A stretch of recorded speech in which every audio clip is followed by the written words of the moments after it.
Welcome back to the Showseph. As always, I'm your host, Joseph. This week, I'm talking about something very important, something that maybe a lot of you watching this will want to know.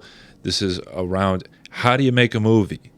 Okay, it's not 1979 anymore. We can't make Star Wars movies anymore. There's too many people. Everybody is trying to make content. They're trying to make some sort of video, sketches, whatever. This is going to be how to make all of them. So obviously, you can just use your phone for anything. You can film something.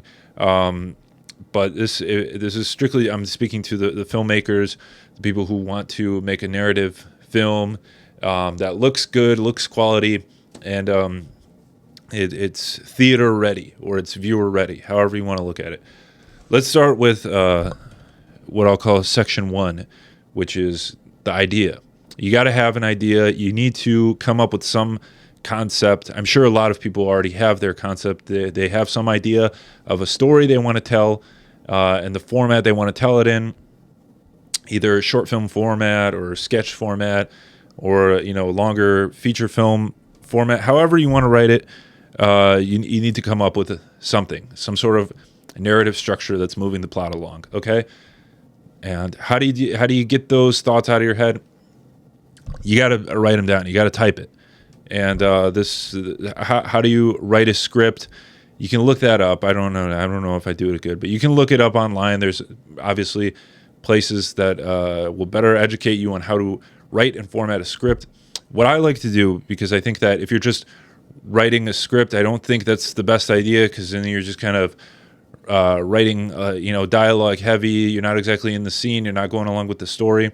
So what I would do, open a Google Docs or whatever, and then just write a little outline, write each scene 1, scene 2, scene 3, and then just break down a short, if you want to do bullet points, paragraph, whatever, of what's going on in the scene, what is the main action, the main purpose of that scene, and then move on to the next scene. A lot of film, you'll watch a scene and you're like, this feels like a useless scene. Make sure you are going through that and figuring out what's the purpose of each of these scenes. Is it moving the plot along? Is it moving the story along?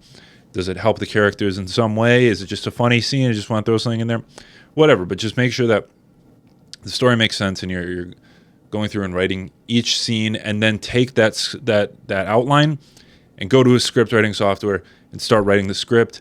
You could use something like Celtx, whatever, CELTX, that's what I use. You could create a free account, and then I think you get 3 free scripts on there. I don't remember. I created my accounts in college. I don't know if they still have the 3 free, but give it a shot. Maybe if you have a couple different emails, you can create new accounts and just keep making more free scripts. That's what I would recommend to use for writing the script. A lot of people, I've done this myself with the sketches, is we feel like, oh, we won't write a script. We'll just go into it and we'll just figure it out as we're shooting. And those, it can be funny if you're, improvisers and where the story is leading to. But chances are, when you're just in the moment coming up with ideas for a sketch on the spot, it's not going to be as funny as if something that's premeditated and you already know what you want to do and say and what points you want to hit. So I don't think there's anything wrong with, especially with sketches, improvising, heavy improvisation on them. But I would say try to have some sort of script if it's a sketch. If it's a film, you probably should have a sketch. I don't think it's a good idea to just go in fully improvising your entire, short film project, because then dialogue is going to sound weird. It's going to be hard to edit. So have some script. Okay, next, equipment.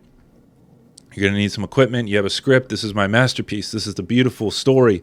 I'm going to tell this story, and I need equipment to tell it. You need 2 main pieces of equipment: audio, visual. Visual, you can use your phone. If you have some expensive camera, everybody loves their cameras nowadays. Everybody collects cameras. They have all these cameras. You get them off eBay or get them from a thrift store or whatever. The cameras are, to me, it's not that big of a deal. I use these Canon XA11. This is what it looks like. It's a camcorder. They can record for a long period of time. I got a couple of them pretty cheap off of eBay, like $300-400. I don't know if that's cheaper. If not, there's cheaper options. But camcorder are the way to go because they can shoot for longer periods of time. A lot of people will have their DSLRs. DSLRs usually cap out at like 20-30 minutes. People always say you can jailbreak and whatever. I don't want to figure out how to do all that. I'd rather just have something that's ready. The color grading, for me, color grading is a fucking nightmare. I don't know how to like match the color exactly between the lighting and the different shots and everything, and it's very hard for me to do. And if you go and watch any of my videos, you'll see that that's true. That's accurate. I'm not good at color grading. Sometimes I don't even try. I don't even color grade. I just however it was filmed, it's fine. And for the most part, people don't notice or don't care. And you got to make sure that you focus though, because you can't fix focus in editing. You can fix the colors, you can fix filters, you can do all that in editing, or you can just hire someone if you want to hire. Your friend is a fucking color grade expert and he knows how to use the softwares and how to match and whatever. Then just have your friend do it. If you don't, you can figure it out, but you can't fix autofocus or focus blurriness. It'll look weird. It's very hard to fix that. So make sure that everything is in focus, whatever you want is in focus, and the colors, sure, you can make sure that they look good, but ultimately you can fix that in post. The audio is the thing that most people care about, though. Everyone loves their cameras. They care about the camera. Oh, look at this cool camera. The audio, you should care more about the audio. You should put more effort into the audio. Figure out how you get good audio. You could use something like a Zoom H4n. I think that's the popular one for like indie filmmaking. The Zoom H4n, and then you can plug in. They have XLR plugins. You can plug in a boom stick. You can plug in lav mics. You can have some plug-in lav mics or Bluetooth lav mics. However you want to set up your scene, just make sure that the audio sounds good. You can fix the audio a little bit in post, but for the most part, if someone's watching a video, and I've heard this from a professor of mine, I've seen this when making my own videos, I've seen this when watching other videos, the audio will take you out of the video more than the visual will. So like I'm talking right now, and then now if this is the camera audio, this doesn't sound as good. You can hear everything going on in the background. It's not directional, it's not focused, it's not clean. The XLR cables are a big part of it. The XLR, I remember someone broke down to me why they collect good audio. I don't know the reason for it. If you care about that, look it up on your own. Just know XLR collects good audio. Plug something into an XLR and plug it into a Zoom recorder. Zoom, it's not like the video app that everyone uses for meetings. Zoom is a company that makes audio devices. You can find those on eBay pretty easily. Get a Zoom device and record your audio that way. And people will say, the audio sounds great. What's the audio? You'll say, I use my Zoom H4n or one of the smaller ones. I don't know what they're called. What else? Okay, what's next? So you have your equipment, you have your script, you're ready to go, but you need something big. The big elements that make a film is you need two things, actors and locations. So how do you find actors? First of all, you got your friends. If you don't have friends, then you go to you find other people you know. I mean, if you know people who would be interested, ask around. Ask your cousins, ask your siblings, ask your friends, ask your roommate, whoever you're around. Hey, will you be in this thing? If they all say no, or if you don't have anybody in your life, you could always go to like your local open mic comedy night. Every comedian secretly wants to be an actor, and they want to be in some project, some film, and they will do it. I promise. But they're very unreliable. That's another thing. Comedians are very unreliable. It's very tough to get them to come to something. If it's just like a couple hours of shooting, they'll probably come. But if it's like a multi-day process, you're gonna have a tough time of locking down some open micer to come to your thing. The other thing you could do is find there's like a local college or university or a local theater or like what do they call, like a guy who teaches acting lessons, acting school. reach out to them. This is going to take, I'm sure you probably have some sort of anxiety. It's tough talking to people. It's tough reaching out to people. But you got to find a professor, find a teacher, find someone who has access to actors and tell them, I have this thing that I'm working on. I need actors for it. And please tell all of the actors in your school to come and act in this project for me. And then a lot of the times they'll send you auditions, they'll send you video of them, they'll send you their headshots, whatever, and you'll have some actors. You'll have access to some actors. You can choose from anybody. And there's some people will do it for free. There's definitely actors who will do it for free. I've had people do my shit for free. The thing with free, it's people will do it just for the experience, but also some of the time they might not take it as seriously because they're like, it's just a free thing. I'm helping out this guy. Maybe I want something on my resume. I want to have something in my reel, so I'll just do this little thing. Or they'll be like, they'll feel, if you pay them, they'll feel more inclined to help you promote it or to be a part of it. They might take it more seriously, show up, early and help you set up. And it might feel good for them, like, oh, I'm finally achieving my dreams of being an actor because I made $20 shooting this little thing for this person. And you might make someone's day doing that. But if you don't have the capital to be able to pay actors, then there will be actors who will do it for free. But if you can't, I would suggest paying for it because they're taking time out of their day. They're driving to a place and they're spending hours doing a thing that they could be spent doing something else. So it's a nice thing to do, to pay. Speaking of going to a place, you're going to need a place. If you want to just shoot it at your house or in your backyard or in your parents' basement, whatever, you can do it. You have to, keep in mind you're working on a budget. How are you finding these places? If it's not a place that you're already have access to for free, what I used to do a lot was go to, again, public universities, colleges, and try and find a quiet area or a slow time, maybe a Saturday evening, no one's around. You can film around college campuses. If someone says anything to you, just, oh, I'm in the film department. I'm a film student. We're doing this project. The professor, take it up with the professor. The professor told me I could be here. And then people will leave you alone. But chances are, if you're filming something in public, at least in my experience, for the most part, people will leave us alone. Obviously, if you care about like permission and being respectful, you can get permission from wherever it is that you're going. If there's a restaurant, you want to shoot a scene in a restaurant, ask the management. I know someone who told me that they went to, they paid a manager to like shut down the restaurant for a couple hours for them to shoot. You could do that. I'm sure people wouldn't have a problem with that.